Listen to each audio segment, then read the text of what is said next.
Hi guys. So this will be our next topic, which is journalizing transaction.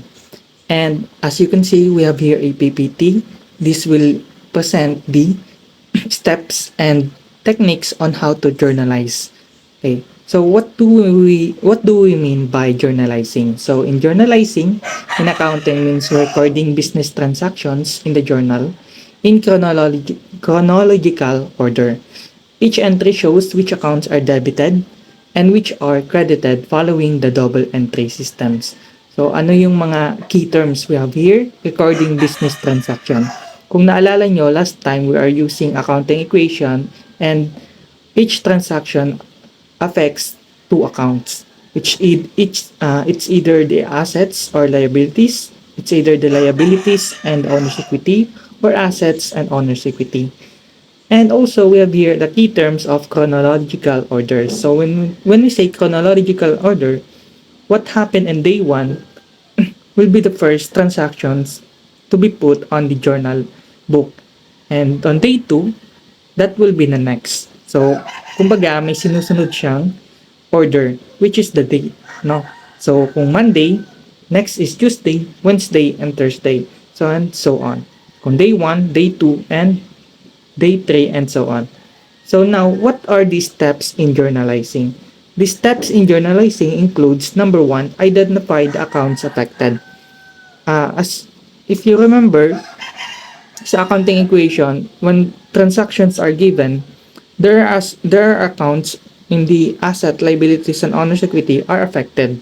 So these are the asset, liabilities, owner's equities, revenues, or expenses. Uh, for example, di ba? Once we invest in the business, there will be a cash debited and credited in owner's equity. So there are two accounts affected.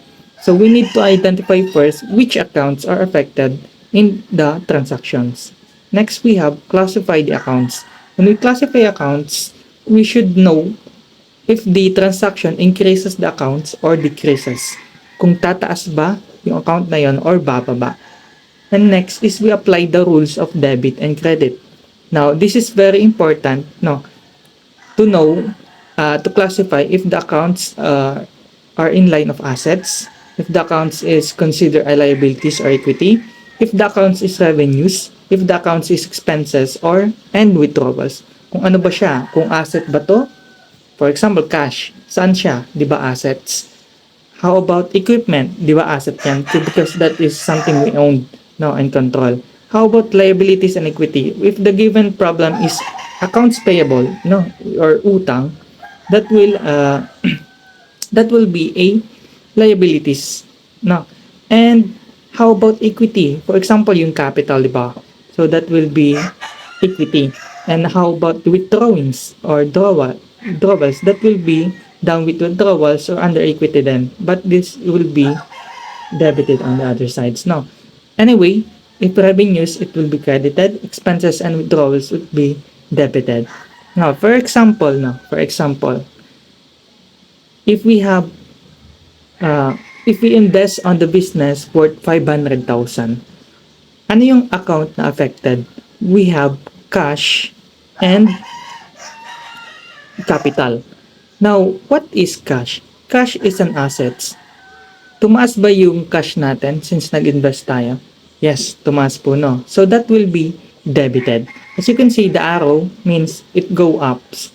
And credited naman yung owner's equity, which is also increase, no? Tumaas din yung owner's equity natin. That is credited. How about, let's say, we sold inventories. When we say we sold inventories, tumataas yung ating kita, tumaas din natin ang income. So, as you can see, if we classify the cash, it is an asset. And we debited it. And since we increased the revenues na nagkaroon tayo ng kita, which is credited, that will also increase. Okay? How about expenses and withdrawals? Let's say, for example, nagbayad tayo ng kuryente, which is a utilities expense. And utilities expense is considered an expenses.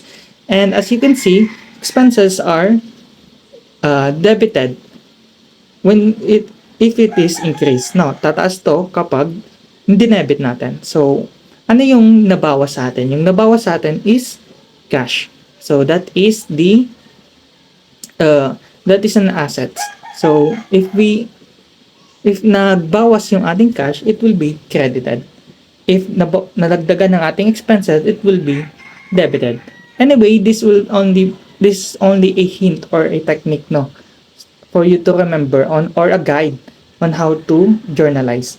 So next topic will be, you can see how these transactions are recorded in a journal book. Okay, and step number 4 is record transaction in a general journal. As I said earlier na it will be recorded in the general journal with date, accounts, and amounts, and explanation.